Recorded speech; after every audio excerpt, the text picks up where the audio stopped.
People want to feel music.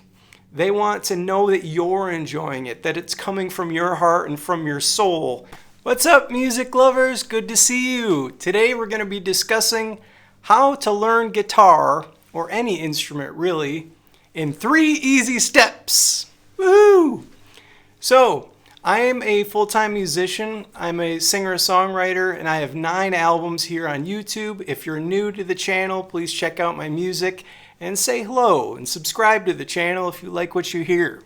Today we're going to be going over one of my favorite subjects, the guitar. I've been a guitar player for 28 years now. I started when I was 16 years old, and I'm 44, so that's... Is that 28? Yes, 28 years. Woo! Good at math, too. So I got 3 easy steps for learning the guitar. First of all, I want to thank Patricia Page for sending in this question. She asked in one of the comments, Kev, how did you learn to play the guitar? I'm curious. So thank you, Patricia, for asking that question. I appreciate it. I'm making this video pretty much for you. And if you're a beginner musician or have ambitions to start playing, this is also for you, or it's for anyone who wants to check it out. So let's dive into it. 3 easy steps. The first one is you have to love the experience. Yes, these steps are philosophical in nature, and that's because I feel like this stuff is super important.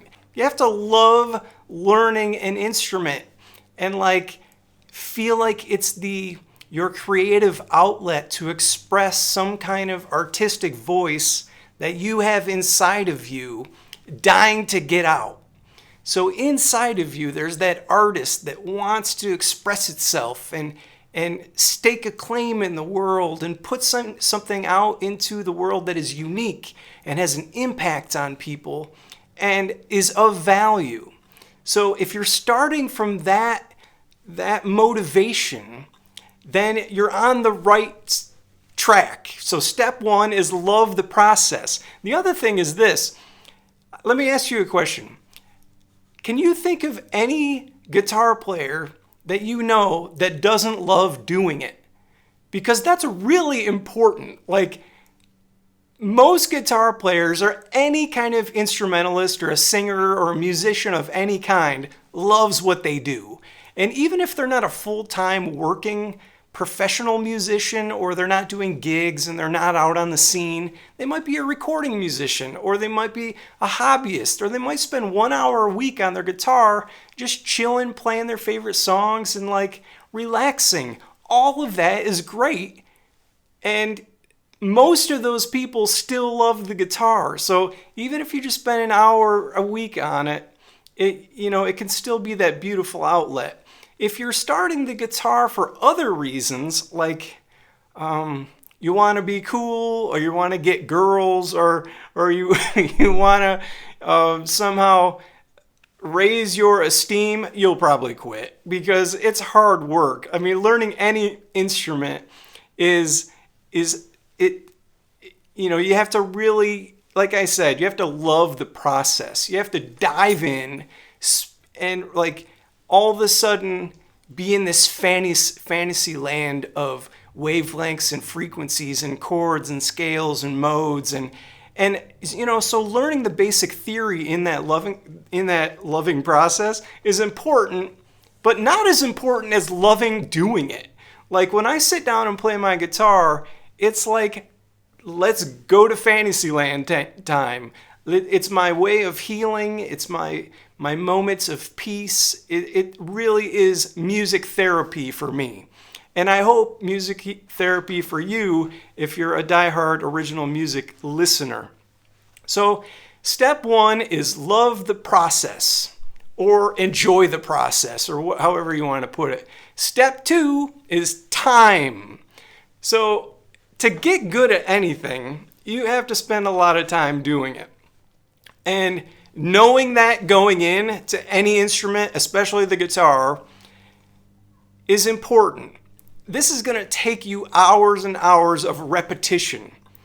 So you're going to get much further putting in half an hour every day for 2 years than you would spending 3 or 4 hours on the instrument every day for 6 months. I mean, it's about repetition and getting your fingers to do what you want them to do.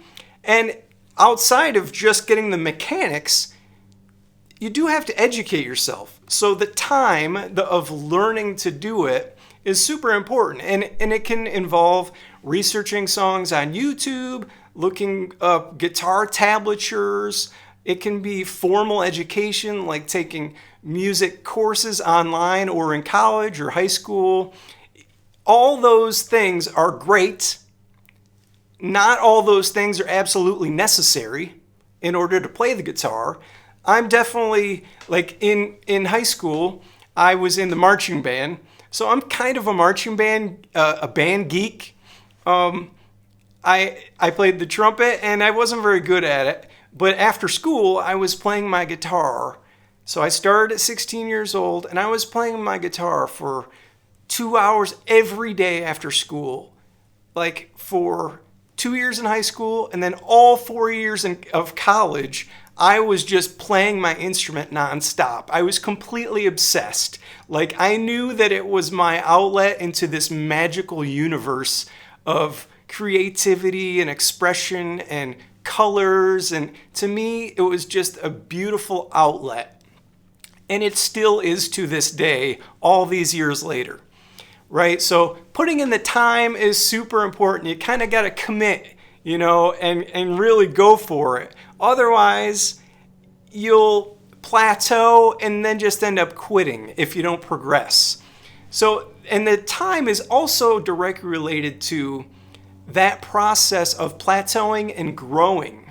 When you first start out on any instrument, and especially guitar, you're going to learn rapidly. Your learning curve is going to be straight up because you're learning so many things and applying them so quickly, and your fingers are starting to work and you're growing calluses and you're really starting to move on this thing. Then in a couple years, you kind of plateau. Then you got to learn some more things, maybe some chords, some scales, play with others, super important, super important. You got to play with others because then you're going to learn how to play with the groove, maybe how to play with the click track if you're recording in the studio. You really got to apply this music now, and it takes time to do that. So my goodness, in 1,000 gigs that I've done, over 1,000 gigs all over the country, I've had to have put maybe 2,000 or 3,000 hours on stage performing either by myself or with other musicians. So that's a lot of time on stage. I'm completely comfortable on stage now with my guitar. So I know what I'm doing because I've spent that time. And I've learned so many different things about the guitar. I'm not the most educated. I couldn't tell you every single chord on the guitar, but I can find it if I hear it. And that's super important. So that's step number 2, time. Step number 3, patience. Yes, patience is really important, and it's connected to time. Like I said before, you're gonna be learning in different levels, different stages, and it really does take a lifetime to master this instrument, or any instrument really. You need to be patient with yourself and enjoy that growth process. Because if you don't, you're gonna get frustrated and quit. Or you'll get frustrated and just put it in the closet for a while and just say, this is too much. I don't think I'm any good. Which is why you need to play for people, because people want to feel music. They want to know that you're enjoying it, that it's coming from your heart and from your soul. That's really important. And believe it or not, people do not want perfection. They want emotion. They want to be moved. They want to know your story. They want to go outside of their own brains and take a trip down your journey. They don't demand perfection. They demand a person with emotion, and human connection is what people demand. So be patient with yourself. And I'm almost saying this to the people who are really proficient at their instruments too. Like, you don't have to be perfect. Like, don't be so hard on yourself. You know, just enjoy what you're doing and people will get that. So the 3 steps to learning the guitar or any instrument really are: love the process, time, and patience. If you do those 3 things, you will without a doubt learn the guitar enough to be able to play in front of other people, enjoy it, and make it a part of your life. Same goes for any instrument. Just put in those 3 things and you'll be on your way. Thank you for watching this video. Please subscribe to my channel here if you haven't yet, and I will see you in the next video. Bye-bye.